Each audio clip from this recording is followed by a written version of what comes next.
Lift+Love is a podcast rooted in faith, family, and the conviction that loving LGBTQ plus people is a calling to be embraced, not feared.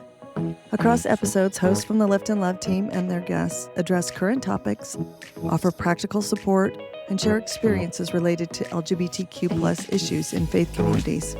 Thanks for joining us on our mission to lift and love.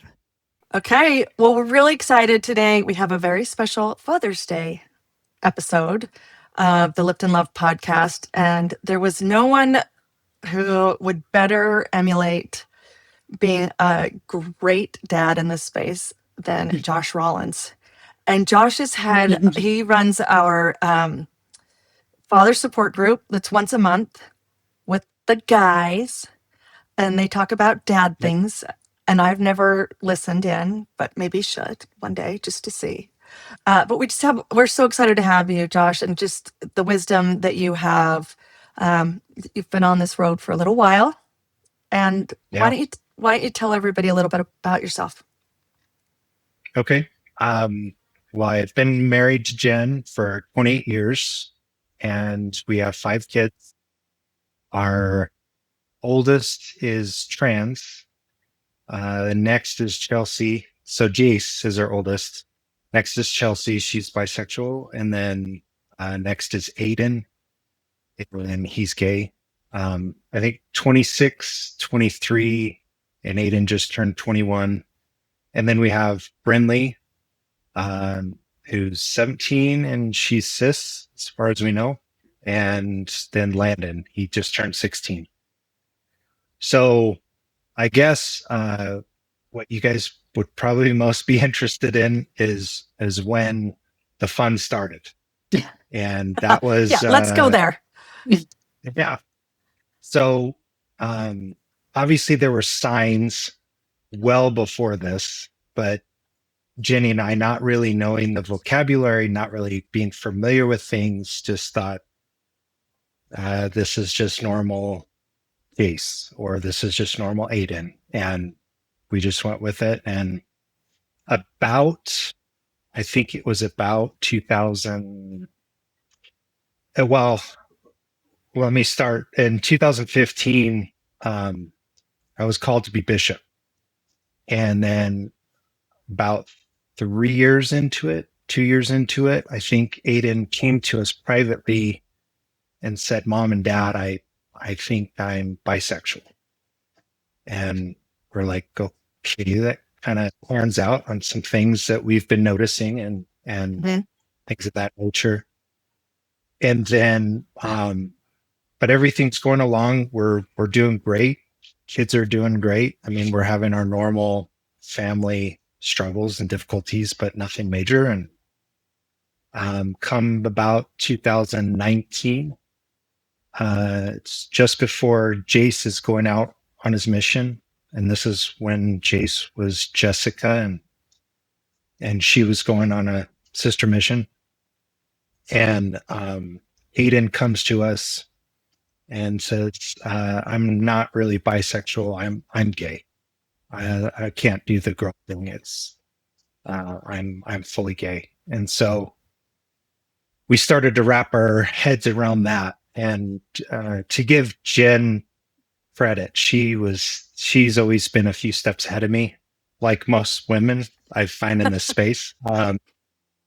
She was investigating, I think it was a prompting, looking for, what are some places for safe spaces? What are some resources? What are some places that we can draw from?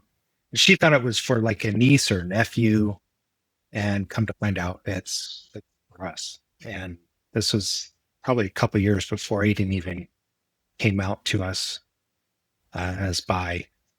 But by 2019, Aiden came out to us, and then Jace left on his mission. And about 2 or 3 weeks in, we get this letter, and Jen gets this letter, I should say, saying, "Mom, you're right. I do have," and this is his words then, "I have same-sex attraction happening." And just developed there, and he was doing great and getting support out on his mission, and he stayed out, I think it was 15 months. And Wow. then after 15 months, Jen again had this prompting to talk to him seriously about, hey, are you doing okay? And do you think it's time? And Jace is like, no. This was back when I think he had a deal made with God that if he serves his full-time mission, that everything will change and all these feelings will go away. And Jen just said, please pray about it. Please really consider it. And it wasn't a week later that he came back and said, yeah, I'm done. And once we got him home, we really found out how bad things had gotten, and a lot of the suicidal thoughts and really dark space that he'd gotten to. And that this wasn't like abnormal. Jace is this, I mean, you guys have met him. He's just this bright, vibrant, loving, down to earth, old soul. And he's always been that way. But there were days that he would just be distant. You look in his eyes and there'd be just a hollowness. And he had some dark days, but we didn't realize how dark things got until he came back from his mission and really talked about it. And so gratefully he'd come home and he started to explore some things. Actually, I don't think he had started to explore things. I think he was just thinking, what am I going to do? And I don't know about you guys, but there's no book. There's no instructions when life happens with in marriage and with your kids and things, regardless of what the situation is. But, we're waiting for you and Jen to write the book.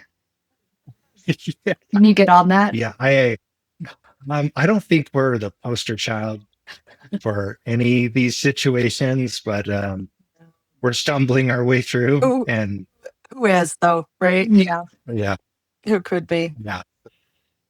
So we're working through these things and figuring things out. But Jace was just getting his feet under him, being back from the mission, and I think his plan was to go to the young adult ward and start dating guys, just trying to make things work. And Jen was like, you know what? We're open to you exploring this and jumping past and dating girls. And he was like, really? And this is back when he was just gay and presenting as a woman. And so anyway, up until that point, Aiden had been adjusting. We were all active. I mean, to be arrogant, when I was called as bishop, I was thinking, wow, we're doing great. Things are clipping right along. We're headed for the celestial kingdom and everything's going awesome. And I don't know if this is just my experience, but every bishop's family went through some sort of struggles or difficulties, and we were like almost through, and nothing had happened prior to Aiden coming out, Jace coming out. And so I was thinking, wow, were we going to dodge the curse, this huge challenge? The bishop's curse. This huge challenge I've always seen bishop families have, at least in my experience. And then all of a sudden this happens, and it's not like, I don't want to portray it like it's curse or something. There's always a challenge, and Right.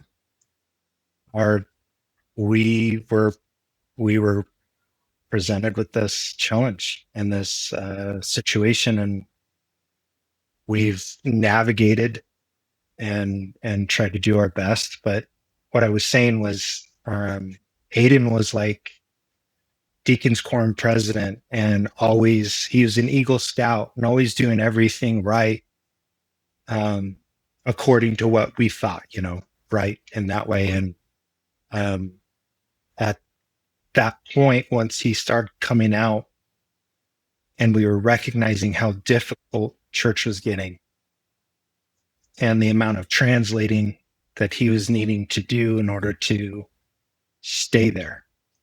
And he started to go to dark places, started having difficulties in that way. And Jen first picked up on it. I mean, I was just trying to keep my head above water with everything going on. And she came to me and she's like, yeah, I think Aiden needs to stop going to church. And back then I was bishop, and I'm like, youth having difficulty, that just means they need to be closer to God, needs to be closer to their Savior. That means more church, So I wasn't getting it. But as I talked to him and as I better understood the difficulty in translating, it just became very aware that, yeah, you can translate up to so much, but I guess the plan that's been revealed to us is to, find your special someone. And I'm like, yeah, you can translate that. Because even when my kids came to me and their life changed drastically from what I envisioned it was going to be, I always imagined that they would find their someone. Jen and my relationship is so important to me. I could never imagine my kids not having it. And so I just started to understand how difficult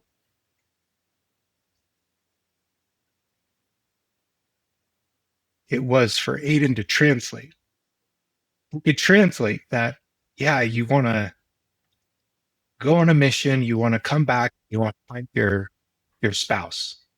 And I was like, yeah, just translate that to whoever you're going to marry, translate that. But then beyond that was where the pain began, because if he lives his true self, according to the knowledge that we have at this time, there is no getting married in the temple. There is no having that celestial family here on earth and then getting to the celestial kingdom. And that's where everything was crashing. He was the Eagle Scout. He was the Deacon's Quorum president. He was, seeking to do the best in everything he could. And in this area, he couldn't.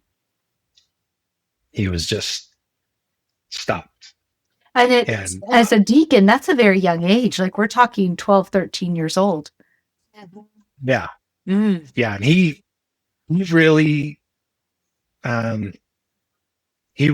it was something that he explored and he came to understand. We had talks, but Jen and I didn't have the language. I mean, that's what I get a kick out of when you hear grooming or influencing. Our household was straight heterosexual. I don't know how I could have groomed my kids to be anything different, but it's such a nonsense word. It's so nonsense in this it just doesn't even, it doesn't fit. It doesn't make sense. I don't have any experience with it. I don't know how it could have happened. So anyway, but even like I said, we didn't have the language, we didn't have the understanding, but we had this open communication with our kids. Clearly. And so Aiden felt comfortable enough to come to us at 12 and 13 and say, "Hey, mom and dad, I'm different." Right. I And mean, at that that's point, right. That's right when they start feeling it, right? 12 yeah, and 13 is right when puberty's kicking in and attraction and all those very special junior high miseries that we all went through. yeah, So, of course, people think, "Oh, it's so young," but it's not. I mean, that's when it kicks in, right? yeah, Earlier for some. yeah. So there were signs before that, but Mhm. that's when he started to clue in and recognize that I'm different, mom and dad, and I want to talk about it. And so he So, did. And I want to yeah. just talk about a word you use, like translating.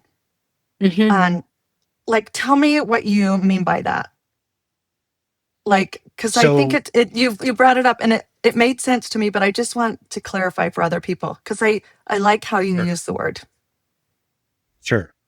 So again, while I was serving as bishop, it was really important, and Friday.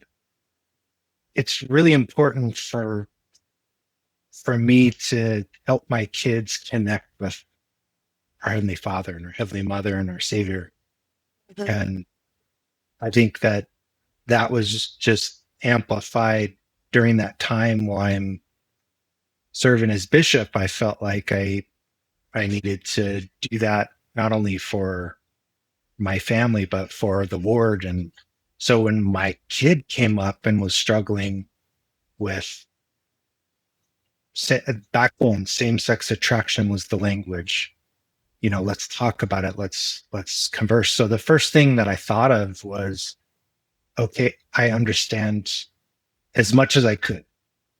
I don't really understand because I'm not him, but to a level, I understood what his difficulties were. And I just said, could you translate what's being said in your Sunday school class, in your priesthood form?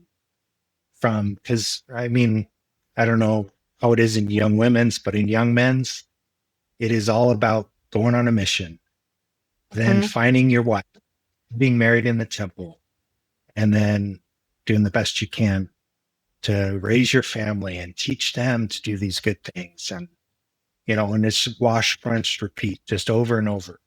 And so I was saying when they talk about finding a good a good woman to marry in the temple, can you translate that to your significant other, Mhm. what special person you're going to find and live your life with? And so we went through these different scenarios, but then there was that stopgap that there is no temple, there is no translation to that. And that plan to get back to Heavenly Father that we've always talked about. Yeah. And what is there a path for me anymore, Dad? And Yeah. Thanks. Thank tore me you. tore me apart at Yeah. that Yeah. point. Thanks for sharing that. I think that's really important. And I think I tried to do that too. I think I said to my son, "Can't you just find a really nice Mormon gay man?" And I mean, yeah, he could have, but the path wasn't the same anymore. I wanted it to be the same for him, but it wasn't. And Yeah. that's why I thought it was really interesting that you were using those words. And um, yeah, it's just very different. And there was one other thing that I wanted to ask you. You talked about Jen being, and by the way, Josh's wife is a remarkable person. I hope you've had a chance to get to know her in the space too. But you talked about her being a couple of steps ahead. What do you attribute that to? Uh, her she's just always been in tune with our kids Mhm. a little bit more than me. I think I'm your typical guy that just is. I get in there and fix it, and if I can't fix it, then uh, tell me about it. Then and Yeah. I'll do that. best I can not to fix it and just listen. But most of the time, Jen feels. I mean, if her kids are hurting, she's hurting. Yeah. Her kids are struggling, she's struggling, and she's just connected with them that way. I don't know if I think a lot of mothers are that way. I see that as a common thread through a lot of moms. But Jen just was always more connected. Yeah. So, Well, there's actual research that shows that part of the child stays in the mother and then the mother's brain, and part of the mother stays in the child. So I can only assume that that's God's way of keeping Yeah. mothers and children connected to one another, in a that strange way. makes sense. But it Yeah. brings up one of the tricky parts of our LGBTQ families, and that is that dads tend to, while moms are a little bit ahead, not all moms, and there's no shade on the mom that gets blindsided, but moms tend to see it first and adjust to having a queer kid first. The dads tend, and this is an over-exaggeration, but they tend to lag behind a little.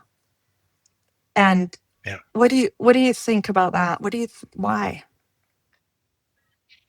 It's a great question. I can only speak for myself. I think one of the reasons I lagged behind is I wasn't really open to it at first. I thought Jen, well, when she first started down this road, she really thought she was doing it for a niece or nephew. We never even thought, maybe this is one of our kids. And as we got down that road, there were some events when my kids were little that were pretty obvious that they're different. That they do. It wasn't things that I was doing when I was a young boy, Right. and Jace, Jen wasn't doing that as a young girl. We just pawned it off as they're a little different. I began to be more open that there might be a little bit more here than I had planned, but that was about as far as I was willing to go with my speculating in my head. But as Jen went down the road and really was exploring, she was like, I don't know how to describe it, like heavenly sent bridge to kind of help me.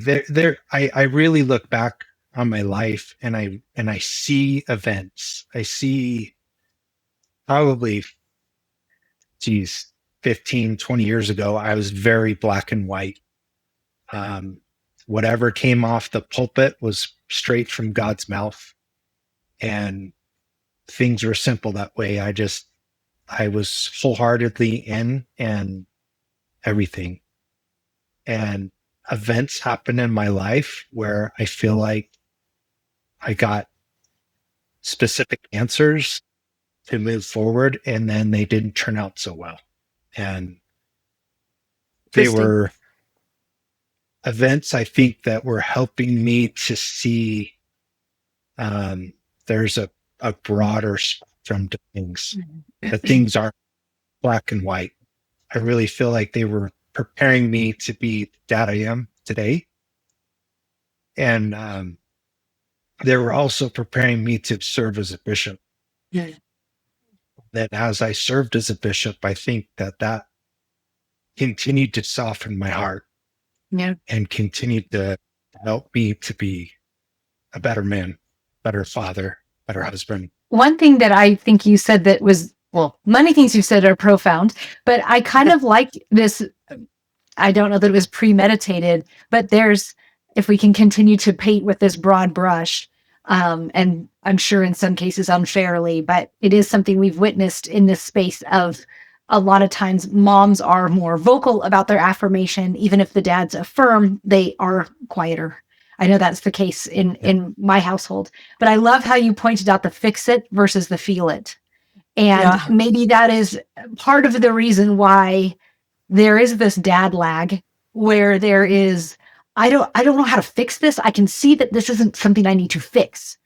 I got to get to the point where I can feel it. And so there's this, my initial instinct is to fix something. And if it's my not fixing my kid, I need to love and accept my kid.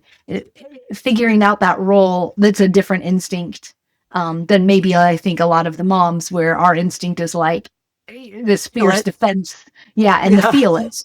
I know that that's been my experience, and this is not to discount the dads. It just may explain. Oh. And I think when we get to the translation conversation of how are you translating what you're hearing into your lived experience, you know, for Aiden, and I'm sure Jace too, and Chelsea, I think that for women, we are already translating as women in a patriarchal church where scriptures, where talks, where everything is so male centered.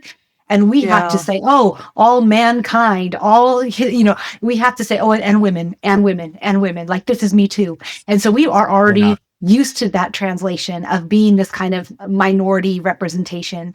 And so I think we can more readily sympathize with or empathize with this, like I'm this minority that's not being represented in what things are being presented. So we're really good as women translating what church is into women's terms, because it's just not there to grab and go off the shelf. We got to translate. Mm-hmm. Well, and I love the phrase you used there, Darice, the dad lag. We might have to use that. Trademark. It's really Trademark. good. Stickers coming soon. And you know, I think there's, as much as there's a divine, like you said that Jen was a heavenly sent bridge. I mean, like that brings me to tears. Like just the work of building the bridge between your child and God, and sometimes your spouse and the world. Like I love that. But I think that the women that I have met in this space are so good at that.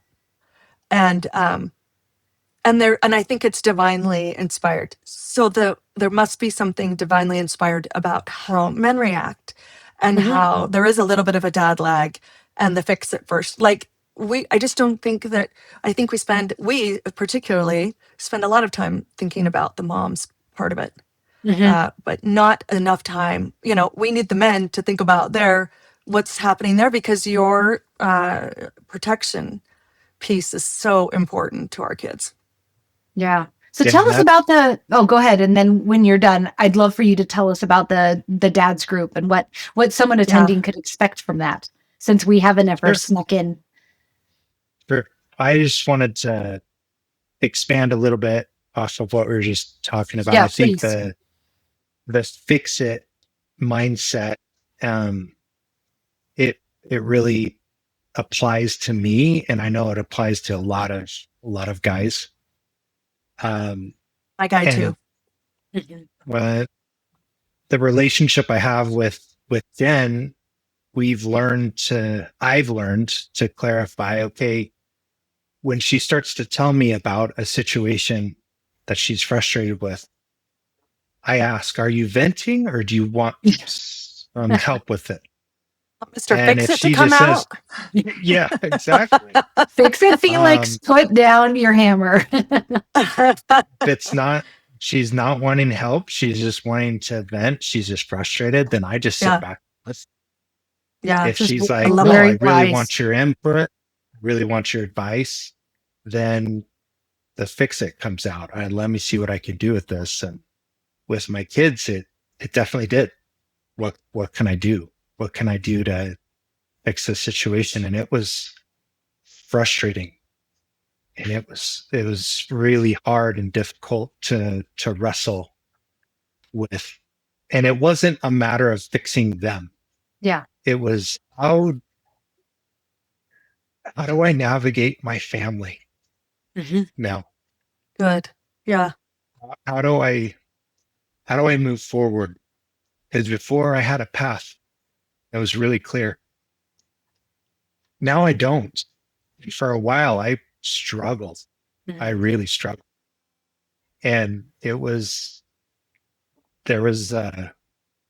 it's been multiple times, but there have been times where I've just sat down and I've just made the choice. I'm going to continue to believe that my Heavenly Father has a plan for us. Even though we don't fit it, I believe that He does because of the way I feel. Mhm. I've prayed about it, and there have been times where I'm struggling and wrestling with this stuff, and Father's like, I've got you. But He doesn't tell me the next steps, or He doesn't tell me exactly what it looks like. And it's really hard for me to not see where I'm walking, not see the path where I'm going.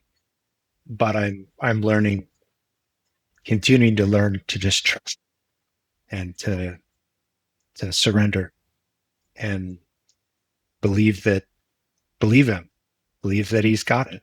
And something that really helped me surrender from, as my kids have gotten older, they've kind of drifted from the church and even drifted from believing in God and different things. And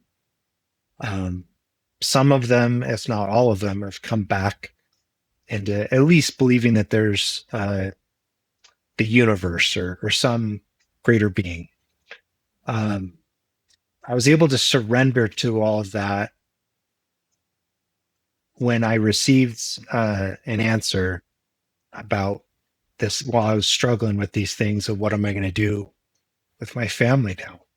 How do I get home? Mm. And it was they were my kids way before they were yours. Mhm. And I've got them. And I was able to trust in that.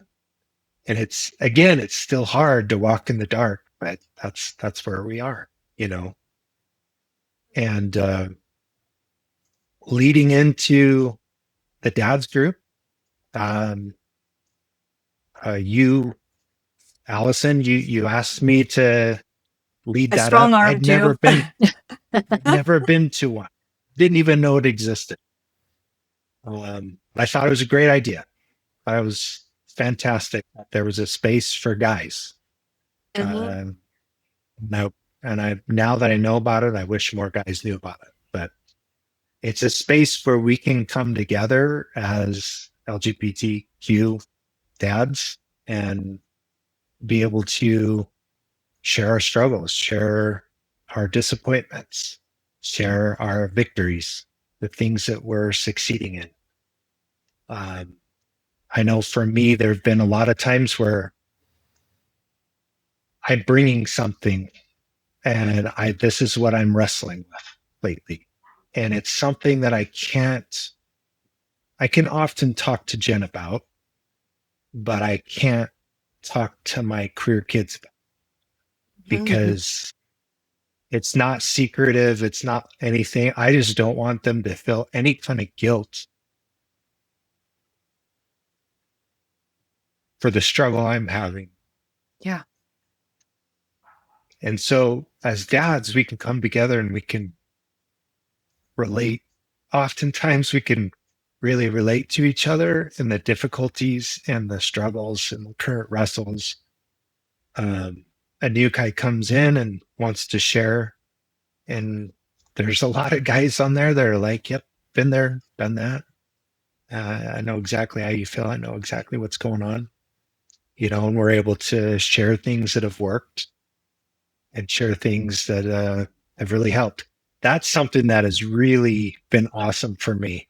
I mean, I don't feel like I'm leading this group at all. I just turn the cameras on. I mean, there have been so many times where the guys there just share resources, books, podcasts, trainings, things that have really helped me to navigate this space so much better than what I did before. I love that So- community. I mean, I where do else are too. you going to find that community? I think a lot of times people are feeling isolated in their wards, in their local areas, and this is a global thing. As long as the time zones meet up. I mean, I know some people participate in the middle of the night for some of these calls, but it's so amazing that this is this resource offered for people at all stages. I mean, there's, like you, Josh, who's been on this path for a long time, a very affirming dad, and you've got quite a spectrum of experiences and complexities that you can share, but also still things to learn, and just the support and camaraderie you're feeling, even if you're like, well, it's not like I'm needing to be taught how to accept my trans child. Like, I'm already rocking that. But there may still be things that you can say, yeah, I remember feeling that way. And that's tough. And I love that community.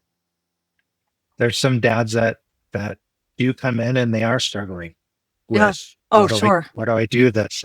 I don't know what to do with this still, Yeah. And then the cool thing I think about the Lift and Love space is that we're open to where people are. And it's like, if you want to be in the church, awesome. If you can't be here right now, I get it. I've struggled with staying too, so if you need to take a break, I get it, go for it. Totally. What I think that at least my experience with my friends in the church and my friends out of the church is sometimes I'm not in enough. I'm scary for the guys, for the people that are in the church.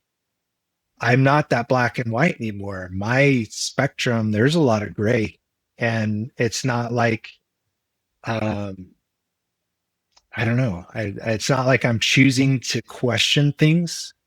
It's just, I have to figure out how this revelation from this leader applies to me and my family, because we don't fit the mold anymore. Yeah.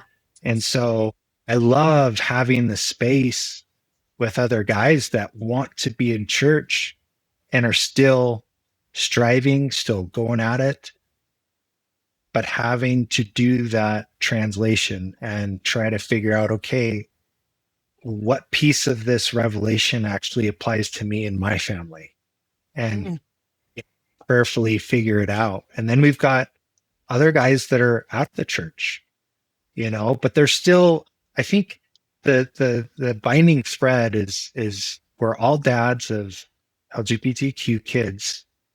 And generally, my experience is we're all seeking to have a closeness of our source, whatever that looks like. And your native language is all the same, because you learned God through the church mostly, or at least came to God through the church and through the language of the church, and that's what binds us all together. And like you said, and I love how you put that, like, when I came into this space, there wasn't a space that was just open and didn't have like rules or like prickly parts to it, where I could exist. And I never meant to start this and get to this place, but it just opened up, and there's need to talk and to be able to be honest about where our the things we've learned don't fit our families. And then because it's constant day and night questions in our brains, and it just is. It's like none of us asked for it, and there it is. So I appreciate that. I appreciate you being a space for men to do that. It's this is one of those spaces that's harder for men.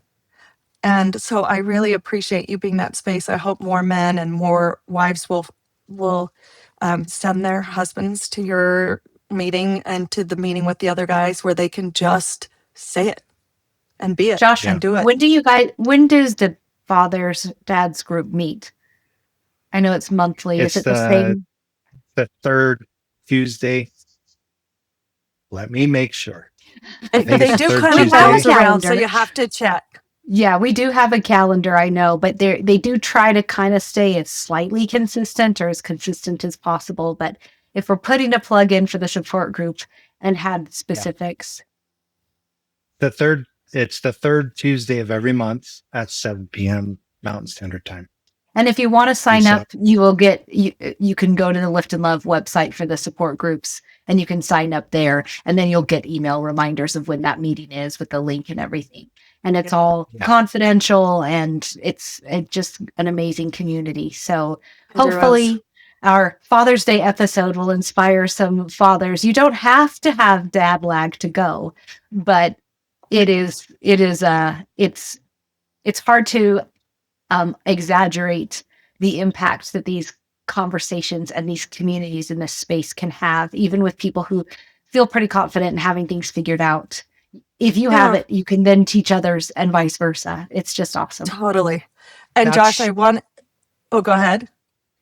I was just going to add, that's the thing is those that have experience have been such a resource Mm-hmm. Yeah. to us. I'll put myself in there, to us that really have received a lot from it. There's some times where I go to the meeting and I'm like, geez, I don't know if I've got anything.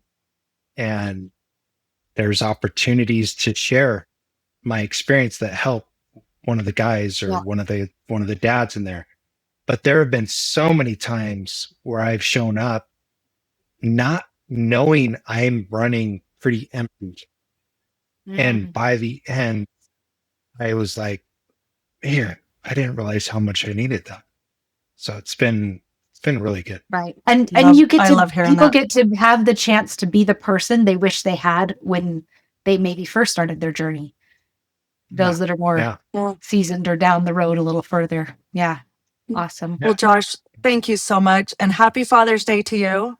Yeah. And thank you. I have since the very beginning just been inspired by you and Jen and the way you are together and the way you are with the community and your children and your goals. And I appreciate being able to walk with you and to watch you as you do things that I would have never thought of. And I've learned from you. So thank you. Well, thank you. I You're feel like I'm a stumbling drunk trying to get my way through life. But you're having fun doing it. I guess that's the important part, right? Yeah, right. Right.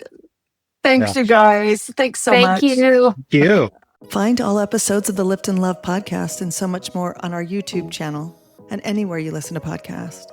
To learn more, visit liftandlove.org, where you'll find links to donate, volunteer, and to shop our store, where all proceeds go back to run the many Lift and Love programs. Thank you for everything you do to lift and love.